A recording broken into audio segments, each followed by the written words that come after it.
both structures and the ground, and then when the last portion of it came to rest. As governor, I've seen a lot. I've had to order freezer trucks in a pandemic. I've walked the line of an F4 tornado through my dad's hometown.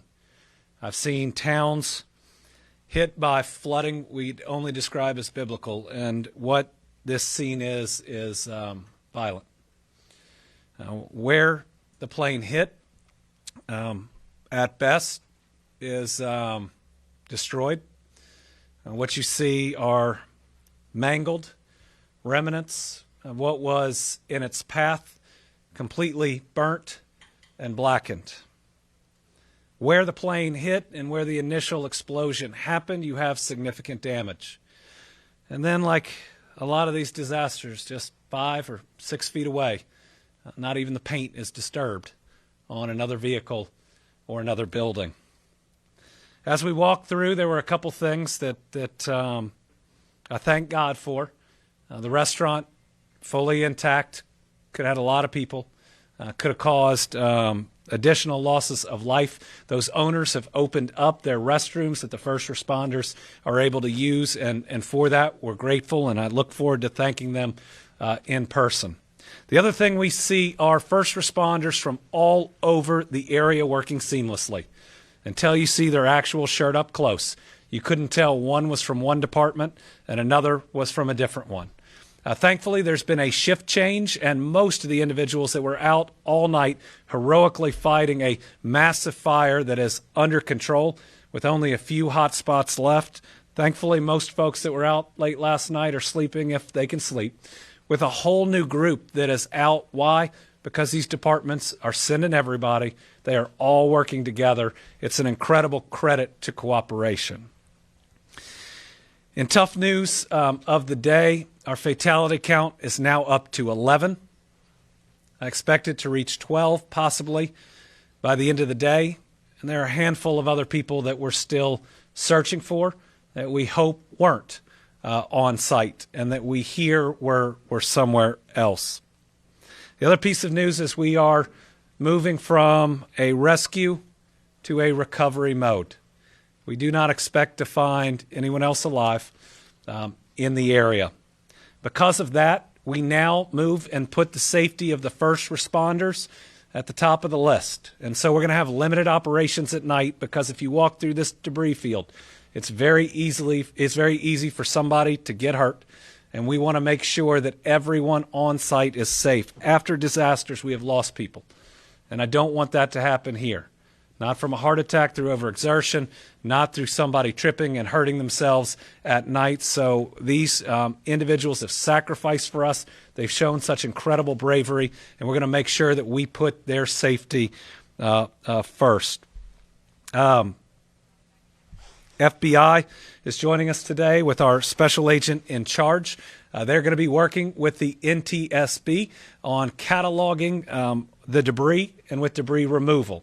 What that means is they'll be working through all of those reports that are coming in through the city, who did a great job in setting that website up very, very quickly. That's actually one of the newest innovations that I've seen in response to something like this. So, Mayor, thank you for doing that. But the FBI is going to provide their agents to go to those scenes. So if you've reported debris removal and the FBI knocks on your door, that's the reason. I think that's just important for people to know. They are cooperating and helping in this investigation, and we are grateful for them, grateful for our special agent in charge. For the 11 that we know we've lost, we're really hurting for their families. We believe that we'll learn that there was one child in those 11, and a young child at that, which makes it all the harder. So please remember that the images of yesterday may fade in people's minds over time, but the trauma that these families that have lost somebody yesterday are going through is going to last for years. And so Louisville and Kentucky are loving communities. We take care of our people.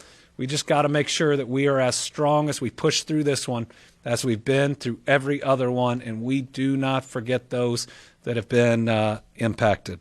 With that, I'm going to turn it over to the mayor, and then we'll hear from the congressman.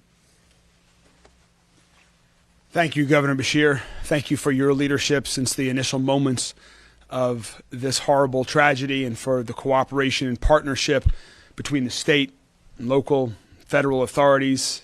This is another example, as the governor just said, about how everyone is working so closely together. What we just saw at the crash site is devastating beyond words.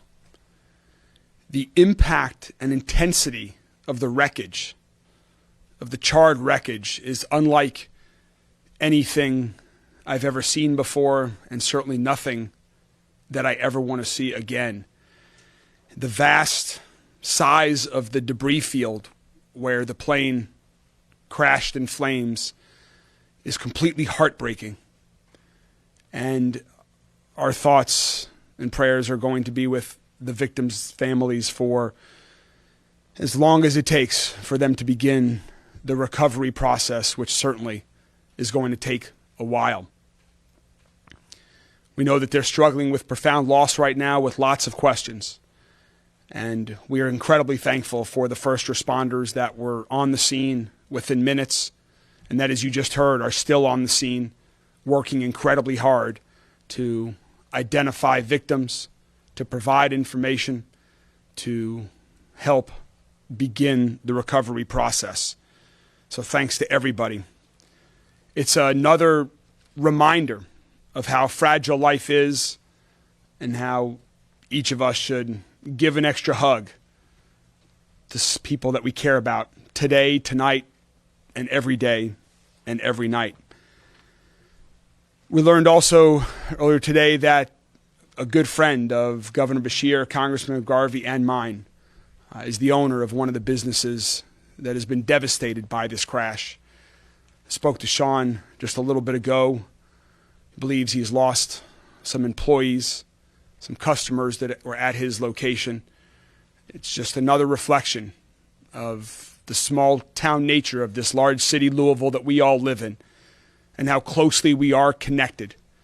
And that's why we ask that we hug one another, support one another, contribute to the Team Kentucky Emergency Relief Fund. Do whatever you can to continue that, help others, starting with the victims' families. That relief fund is Team KY Emergency Relief Fund.ky.gov. And similar to other relief funds that the governor has organized in the past, every dollar donated will go directly to those who have been impacted. We're joining together, the city, the entire state, anyone from around the nation or world that wants to contribute. So the investigation, as mentioned, is underway. We will continue to provide information as it's available. We believe now that we're in the recovery phase, these updates will become a little less frequent. They might be via other means, but we will continue to provide information to the entire community as soon as it's available. And we'll continue to be available for questions that the community has. Again, our Family Assistance Center will continue to be there as long as it's necessary to help the families. And we're so incredibly thankful for the outpouring of support that we've continued to see throughout this day, just as we always do anytime there's a tragedy. I'm now going to turn it over to Congressman McGarvey. Thank you, Mayor, and thank you, Governor. Thank you, Governor, always for your steadfast leadership in any moment, for always bringing everyone in our Commonwealth together. We are grateful you are here, and for marshaling all of the state's resources. Our mayor, also, your leadership is incredible in this issue. Being on the ground nonstop, the three of us in communication, making sure federal, state, local resources are here. You all have both been incredible leaders in this moment, and I think it shows who we are. Go home and hug your kids. Go home and hug your loved ones tonight. Go hug your neighbors. This hurts. Yesterday, it was a Tuesday at 5:15 in the afternoon. And it is going to change people's lives in this community forever. The skies over Louisville looked apocalyptic last night. People scared all over our community. Debris falling, ash falling, people sheltering in place. My family, one of those families. But what the three of us just went and witnessed at the site, it's like a scene out of a Terminator movie. It is burned and mangled wreckage beyond anything I've ever seen. The smells, the sights, these are things that are not going to escape us when we close our eyes tonight. Go hug your loved ones. Check on your neighbors. People are hurting right now. But it's in these moments of pain when I do, like the governor said, see signs of hope. The people at Stooges who were there last night checking on their restaurant, which somehow went unharmed, opening up the bathrooms for people today. The outpouring of food. This is when you know you're in the South. I think our first responders have enough food right now that they're going to be well fed for a long time. The emergency personnel, the first responders, the Oklahoma Fire Department, who ran head first into a blaze, the destruction of which we saw today. I can't imagine what it was like, but it was described as hotter than hell and raining down oil. They ran head first to protect, to do everything they could to save what they could. That's the spirit we're going at this with. That's why you see the federal, the state, the local level working together. I know that I've been on the phone with NTSB nonstop. The mayor and I were there to greet them as they got off the plane today. They are here. They have a dedicated team. The full resources of the federal government are being brought to bear on this. And we are working with everyone, the entire delegation, especially our senators, Mitch McConnell and Rand Paul, Congressman Brett Guthrie. I've spoken recently with Congressman Andy Barr, asking what he can do as well. The state, the local groups are assisting the NTSB. They're in control of the investigation now. I think it's important to talk about some of the things they want highlighted. They are going to do their best to get us answers. As much as we're hurting right now, we want those answers quickly. They want to make sure, though, that they're both thorough, that they're right, and that they're showing respect for everyone involved. We will continue working with them and giving them everything they need. They are also asking people to contact the NTSB if you have debris that you believe is from an airplane in your yard. Contact them. You can email them at witness@ntsb.gov. Witness@ntsb.gov. As the governor said, and as a special agent in charge of the Louisville office has mentioned, you could have FBI agents coming out to retrieve that evidence. Do not be alarmed. Just like our local and state agencies are working together, our federal agencies are working together. The FBI is working with the NTSB because just as the NTSB is they're experts in reconstructing these types of accidents, the FBI, they are experts in collecting evidence. That's what they are doing. We will continue to work together because there's so much work being done. And I want to call out some of the unseen work being done as well today. The site where this happened is unbelievable. But all around this place, people are working. Yes, it's our first responders. It's the people who are at the airport today. It's the pilots. It's the people at UPS. It's the people who are having to go back to work today and somehow carry on as if it's normal. Air aviation is a small community. As we all know, Louisville is a small community. If you don't know someone directly impacted by this, you know someone who does. And that's why it's important we lift each other up. We lift up the people who are doing the work on the ground. And I know you have the commitment from our incredible governor, our great mayor, myself, and all of the agencies involved, that we will work together to get as many answers and get as much relief as we possibly can. Yeah, that's fine. One thing we mentioned, we forgot, is JCPS is back in school tomorrow. So, for our firefighters and first responders, to render the area and general area safe, at least outside the crash area itself, this quickly is pretty special, and everybody is going to benefit from it.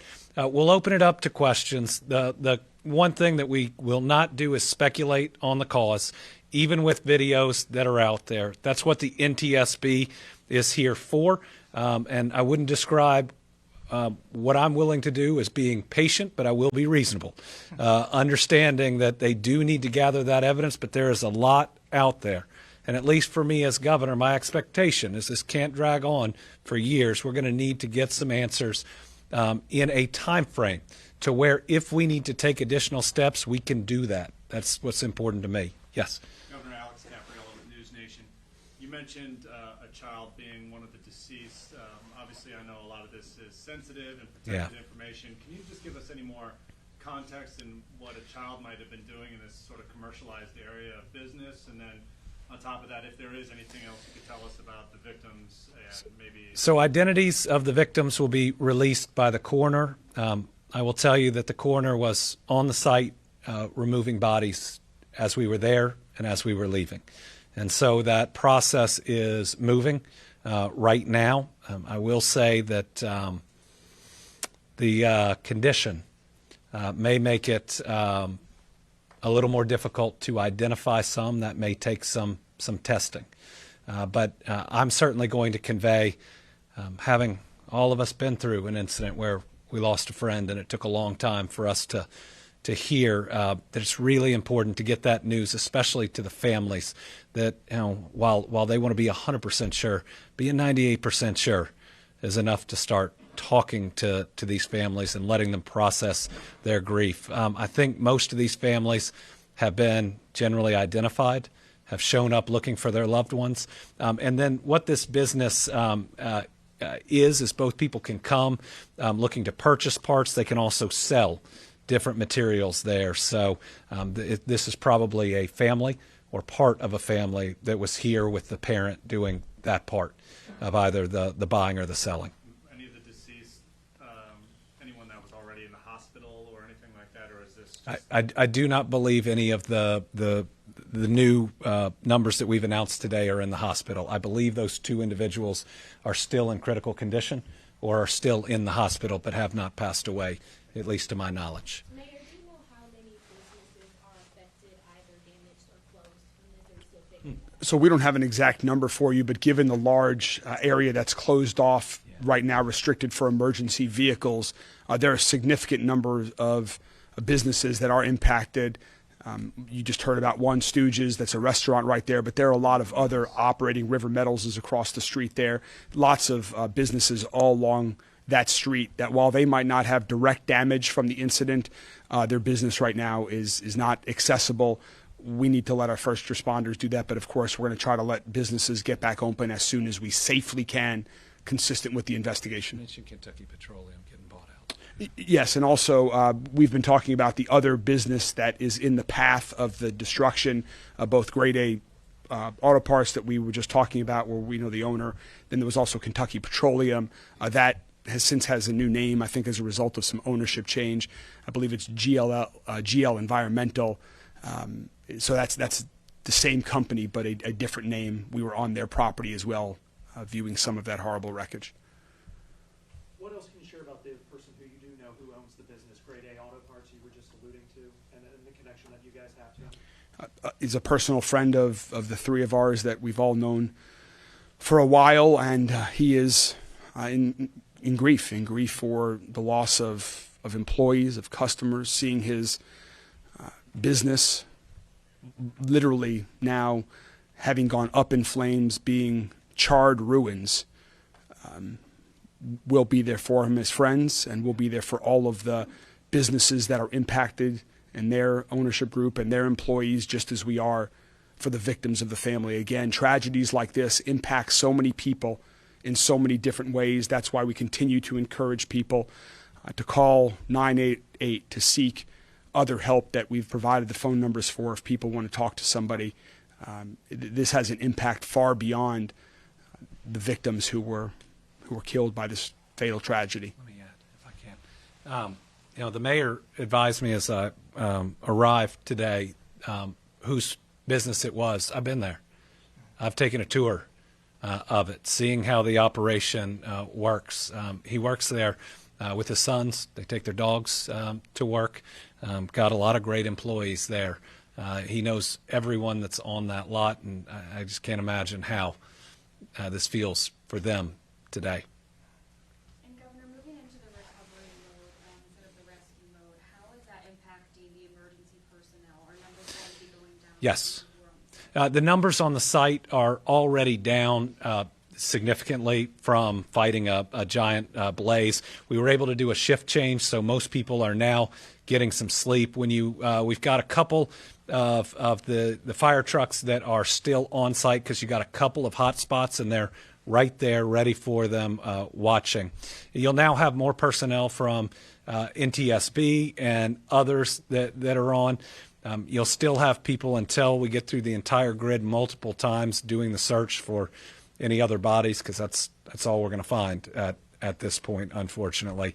And so you'll see them reduce from that point as well. You're going to see at least a few emergency personnel and ambulances stay to make sure if anybody's hurt on the site that they get that help immediately. But I've got to say, to be able to put out a blaze like that and to be able to stabilize a site this size from a giant airplane filled with aviation fuel this quickly, get kids in school the next day is pretty special. And I'm amazed by not only the training of all of these different groups, but their ability to work so seamlessly together. It's a lesson that we all ought to take and try to put into practice.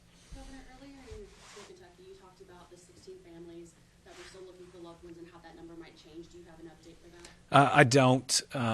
I'm hoping some of them have found their loved one.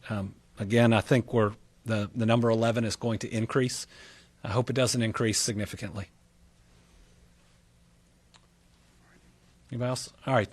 Thank you all very much. And You had a chance to speak to President Trump yet?